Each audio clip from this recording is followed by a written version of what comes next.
नोटबंदी हिंदुस्तान के गरीब, किसान, मजदूर और छोटे दुकानदार पर आक्रमण था।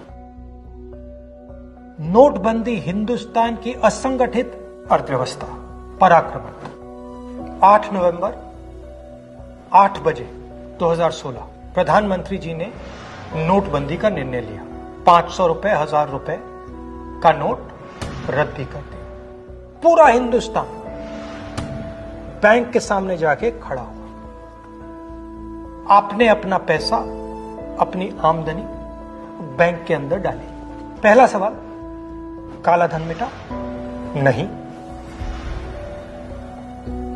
दूसरा सवाल, हिंदुस्तान की गरीब जनता को नोटबंदी से क्या फायदा मिला? जवाब, कुछ नहीं।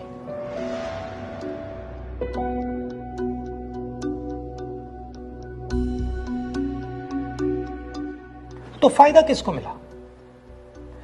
फायदा हिंदुस्तान के सबसे बड़े अरबपतियों को मिला। कैसे? आपका जो पैसा था, आपके जेब में से, आपके घरों में से निकालकर उसका प्रयोग सरकार ने इन लोगों का कर्जा माफ करने के लिए किया।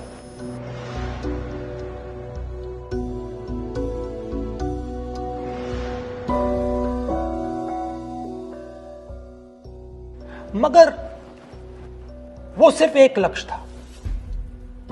दूसरा लक्ष्य भी था छुपा हुआ, जमीन साफ करने का। जो हमारा इनफॉर्मल सेक्टर है, असंगठित अर्थव्यवस्था का सेक्टर है,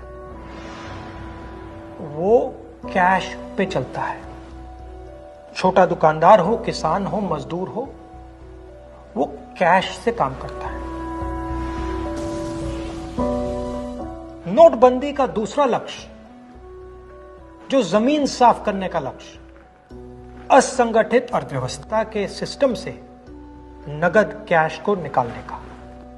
प्रधानमंत्री ने स्वयं कहा कि वो कैशलेस इंडिया चाहते हैं, कैशलेस हिंदुस्तान चाहते हैं। अगर कैशलेस हिंदुस्तान होगा तो असंगठित अर्थव्यवस्था तो खत्म हो जाएगी।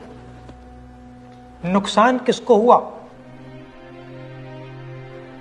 किसानों को, मजदूरों को, छोटे दुकानदारों को, स्मॉल एंड मीडियम बिजनेस वालों को, जो कैश का प्रयोग करते हैं, जो बिना कैश जी ही नहीं सकते। नोटबंदी हिंदुस्तान के गरीब, किसान, मजदूर और छोटे दुकानदार पर आक्रमण था। नोटबंदी हिंदुस्तान की असंगठित अर्थव्यवस्था पर आक्रमण था। और हमें इस आक्रमण को पहचानना पड़ेगा और पूरे देश को मिलकर इसके खिलाफ लड़ना पड़ेगा।